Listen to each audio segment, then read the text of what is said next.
Well, trends in life expectancy, at least in the developed world, are looking promising.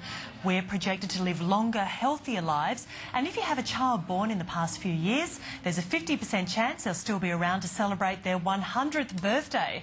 That's according to a recent projection. So will we be healthy enough to work into our 70s or even 80s? And will advances in anti-ageing medicine help us extend our lifespans even further? Kai Chow spoke to Dr. Bob Goldman, who's chairman of the World Academy of Anti-Ageing Medicine, and started by asking about worker conservation. Take a simple example, like in terms of worker productivity, a patient hurts their back.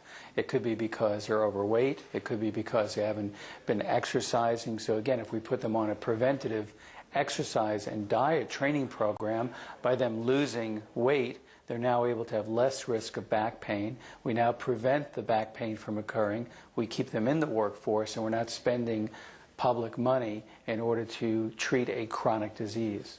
You've also got to focus on reducing disability and hospitalisation costs. What's an example of how we can tackle that particular health solution? No country can afford to be a nation of nursing homes or of chronically ill patients. So again, we come back to the basics of exercise, training, proper diet, seeing an anti-aging physician on a regular basis so that you are monitored to make sure that your health is at peak performance.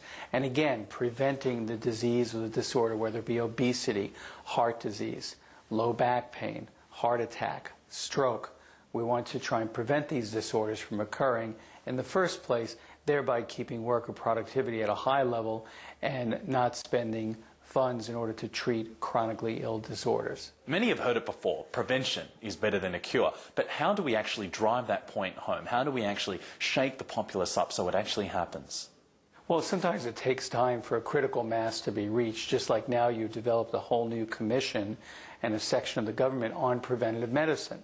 So these are basic concepts that are intelligent, make good common sense, but now we need to implement it and get people to exercise, watch their diet, see their physician for preventative care on a regular basis.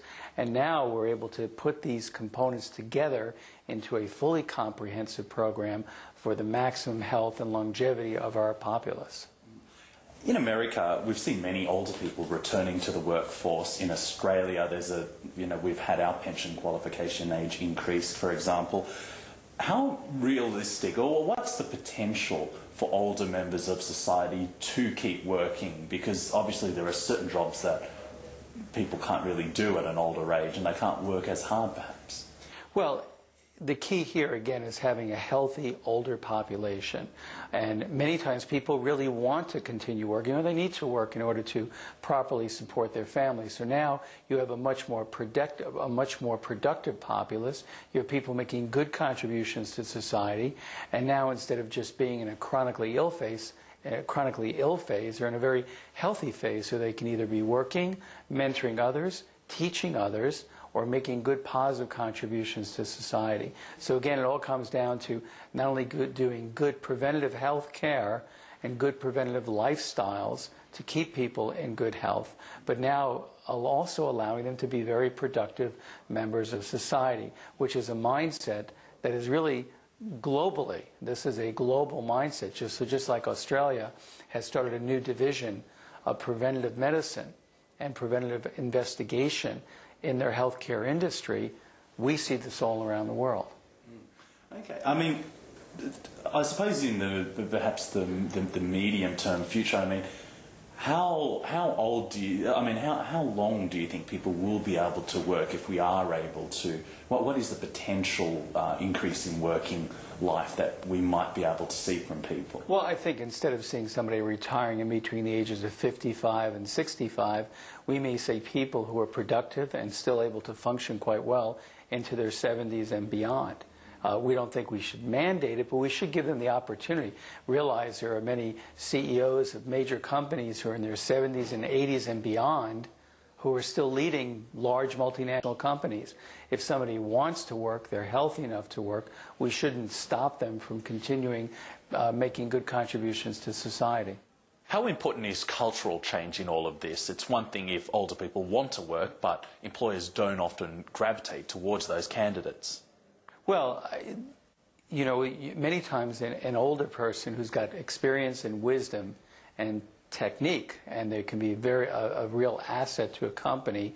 We're not trying to take jobs away from young people. We're merely trying to maximize everyone who does want to work. And as there is a population change and shift to an older population like you're seeing in Asia as in Australia, we want these people to be healthy, productive, and make good contributions.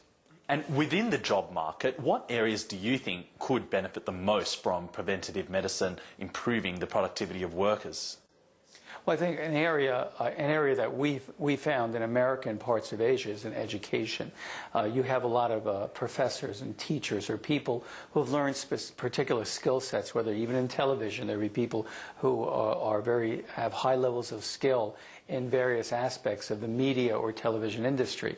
If they're still very with it and in good health, why lose the wisdom and the experience that these people can pass to the younger workers or younger people within the industry to help mentor them?